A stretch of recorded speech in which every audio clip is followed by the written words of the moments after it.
इसलिए आपकी पुत्री सती आ गई है पिताश्री। कोई बताएगा इस भिक्षुक को कि सती नाम की मेरी कोई पुत्री नहीं है।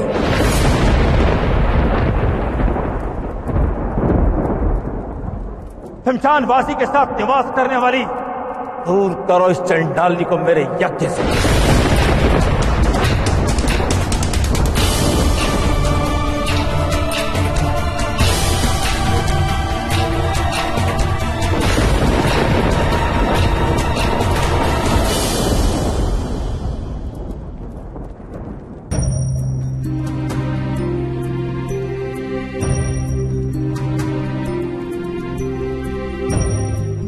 क्रोध सत्य को झुटला नहीं सकता पिताश्री, और सत्य ये है कि मैं आपकी पुत्री हूँ पिताश्री। सती मेरे लिए मृत है।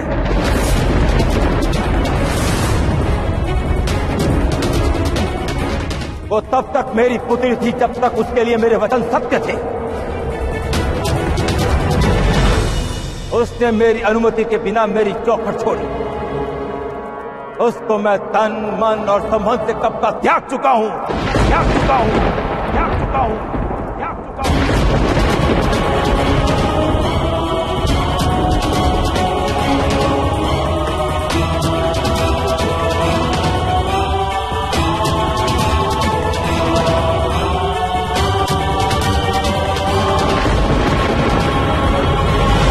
जिस दिन सती ने कपालिक से विवाह किया, उसी दिन मैं उसकी कपाल क्रिया का संस्कार कर चुका हूं।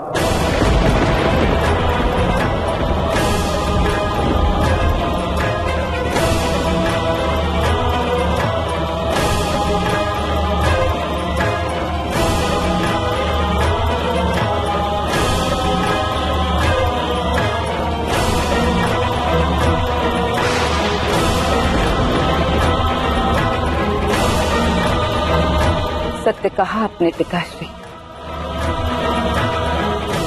उस दिन सती अवश्य मरी थी, किंतु वो सती जिसे अपने अस्तित्व का ज्ञात ही नहीं था।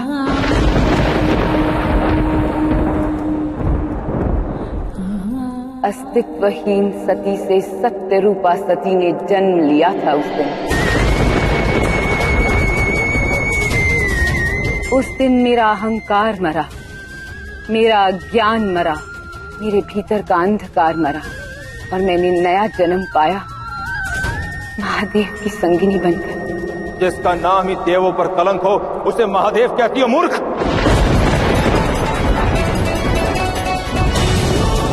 एक शमशानवासी शवों की भस्म को धारण करने वाले को महादेव कहती हो।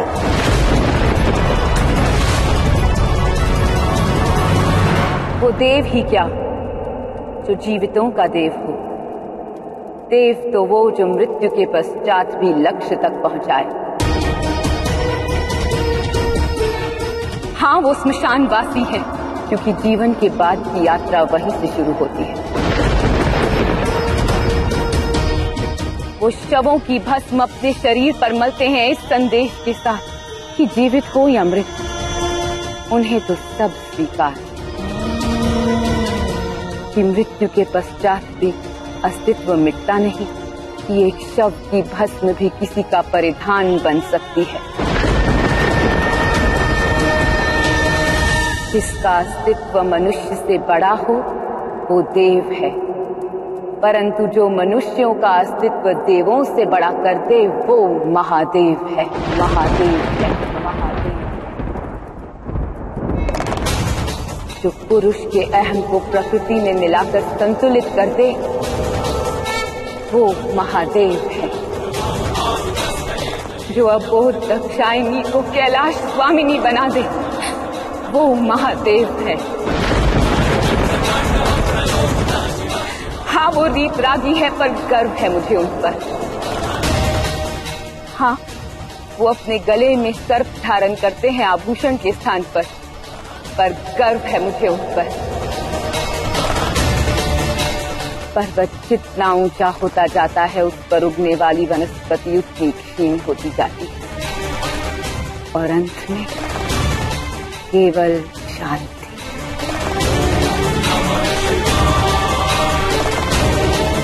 वो सबसे ऊपर है, इसीलिए आडंबर रहित है, इसलिए महादेव हैं।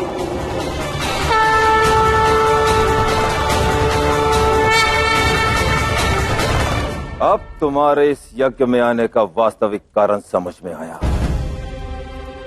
उस कपालिक का महिमा मंडन करके तुम इस यज्ञ को अपवित्र करना चाहती हो। नहीं पिताश्री, मैं यहाँ इसलिए आई हूँ ताकि मेरे पिता का कहुषित मन महादेव का नाम सुन के पवित्र हो सके, ताकि आपको इस यज्ञ का पुण्य मिल सके। मैं हाथ थाम अपने पिता का मार्गदर्शन करने आई। पिता पुत्री का हाथ पकड़ के मार्ग दिखाता है, पुत्री नहीं। ये तो समय का खेल है पिताश्री।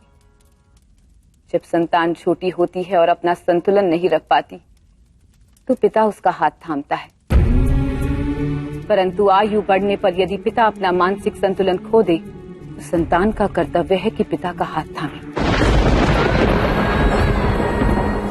और मैं वही करने आई हूँ पिताश्री। सत्य को स्वीकारिए, शिव को स्वीकारिए, जिसकी उपस्थिति के बिना ये सृष्टि अपूर्ण है, उसकी अनुपस्थिति में ये यज्ञ कैसे पूर्ण हो सकता है।